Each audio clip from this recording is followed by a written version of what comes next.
One of my favorite things about this channel is I get to read you guys' comments. Some of you guys have really good insight. Sometimes I think some of you guys are in the know what's really happening in the market, but regardless of it, someone left a comment I want to show you guys really quickly. I did a video on the 2027 Ford Super Duties, and then I also did a video on the 2029 upcoming Super Duty. That is when Ford is pretty much confirmed they're going to be doing a complete redesign. Now, most of you guys know Ford has had some very long years of generation of trucks, and they actually did a complete redesign back in 2017. They did a refresh in 2020, so that was only 3 years. Now, obviously the reason why Ford did that refresh was because Ram came out with the 2019, GM was redesigning the Sierra and Silverado HDs, so they obviously had to do something to stay relevant. And I will admit, 2020 to 2022 was probably Ford's best exterior design truck of all time. Now, they redesigned these trucks back in 2023, and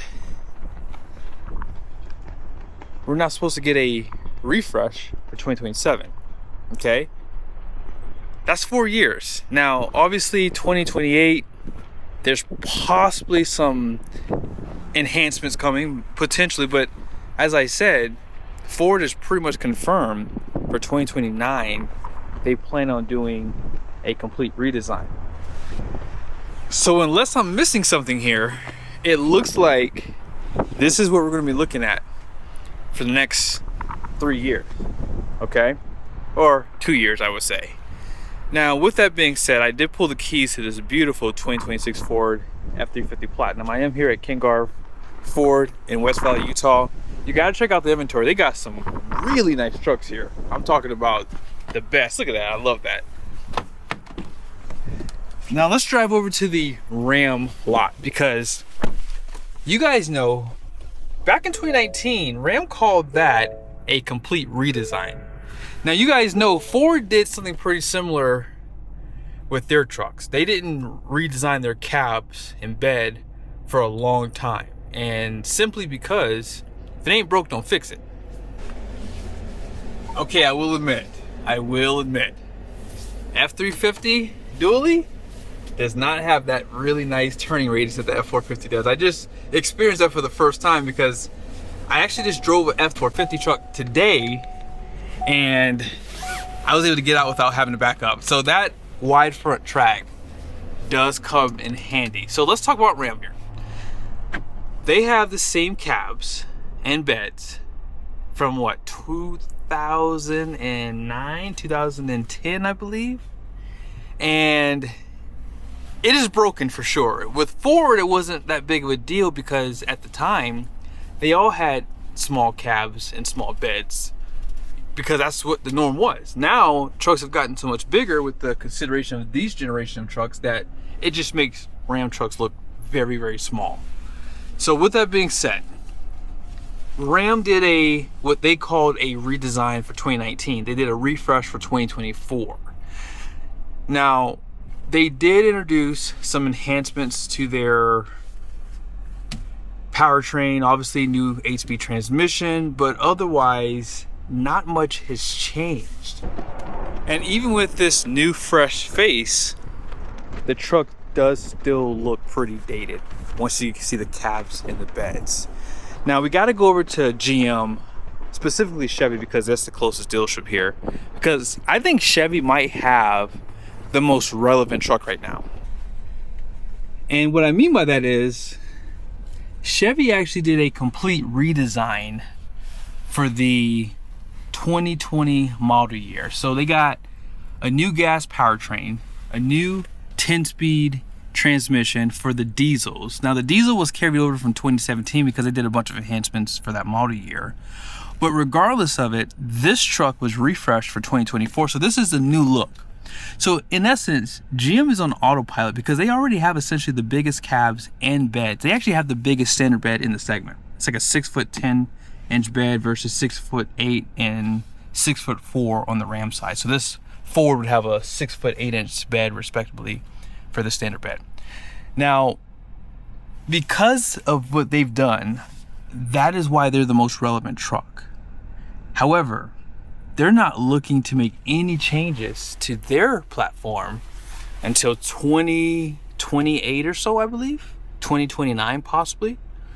And we don't know what Ram's going to do. Ram is just, you know, they're always being bought and sold. They're under new leadership every other month, seems like. Although with Tim Kuniskis, hopefully that will change for a while.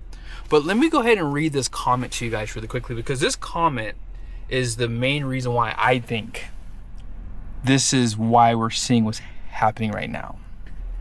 So the video I did pretty much giving you guys some dates on when the next generation Ford Super Duty is going to be coming out.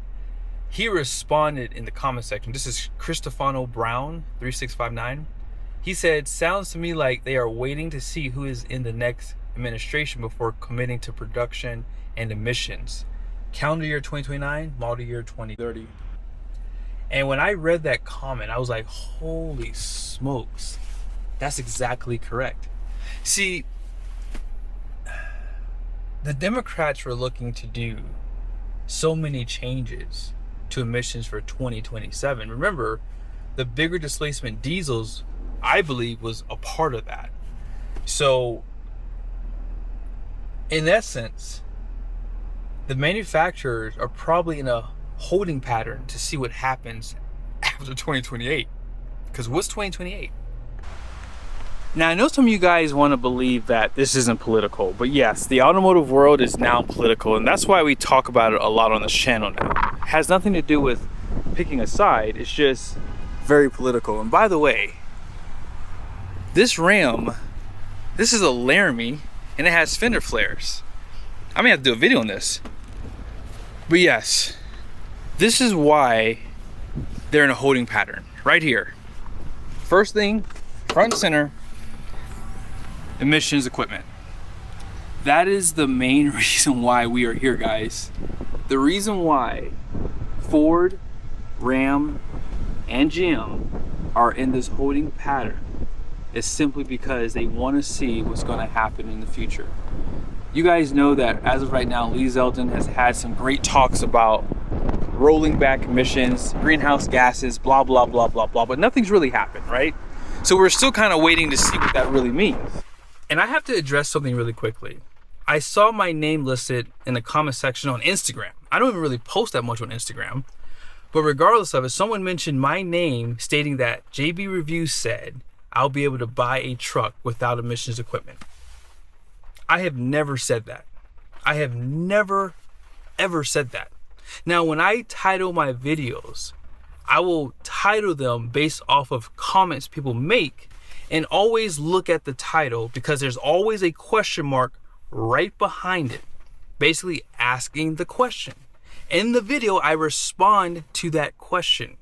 So unless you're watching the videos, you would assume that I'm the one out here saying that you'll be able to buy a truck without emissions equipment. They're not going to get rid of the emissions, guys. I will tell you this 100 times over. Watch all my videos. Go back and watch my videos on this topic. Even when it comes down to deleting, I don't tell people what to do with that. That's on you. You have to look at the risks that are involved with that, and you have to figure out if it's something you want to do. But again, it's just something that you have to do your research on. I'm not going to tell anybody to do anything in that realm.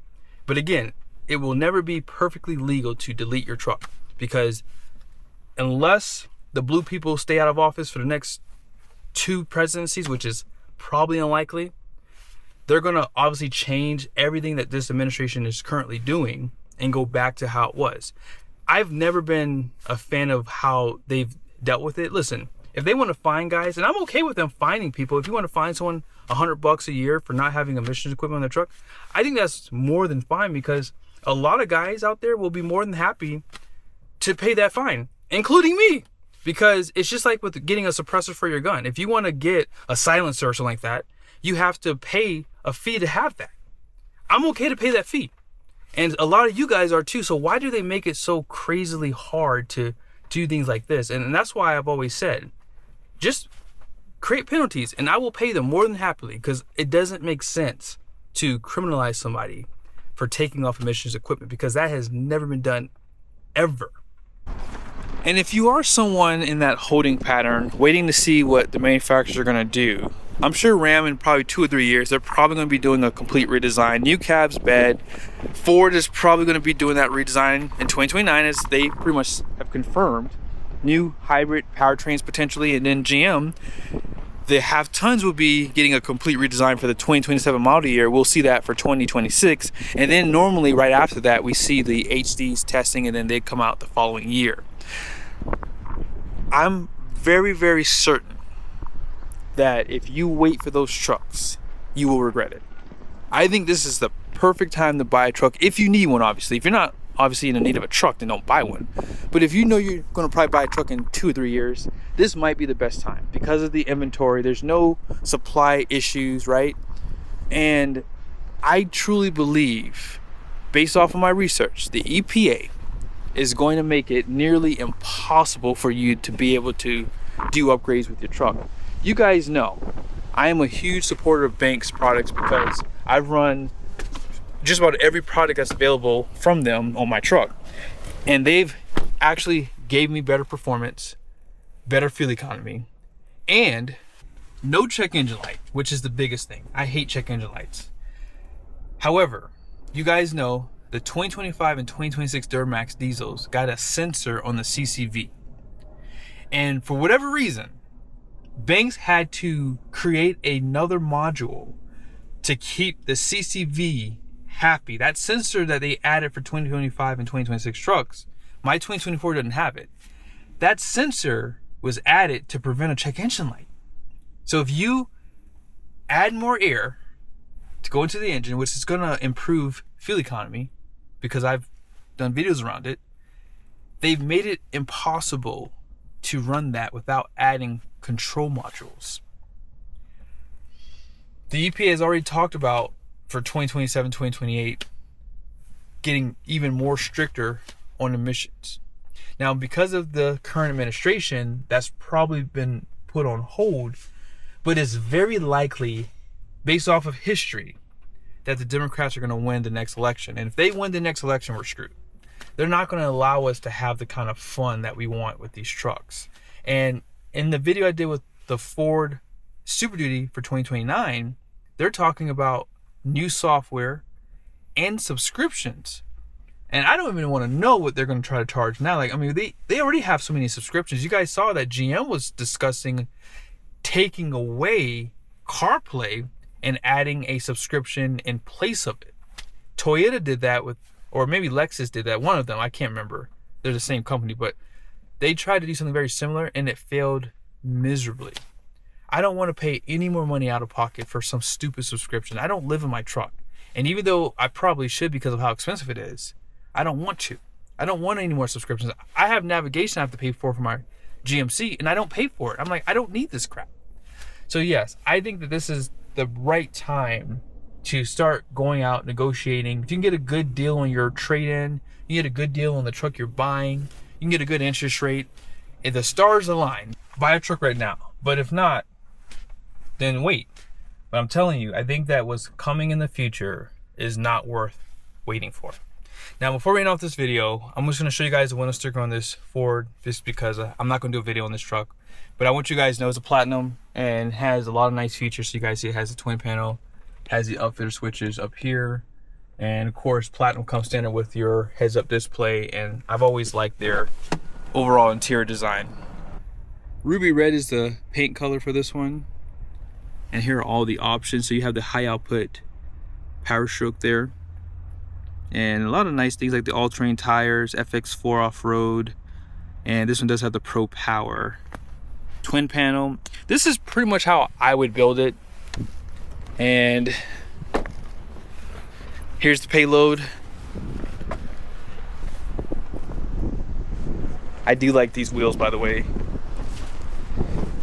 But yeah, right here, truck has 5,350 pounds of payload. Tire pressure 75 out front, 65 in the rear.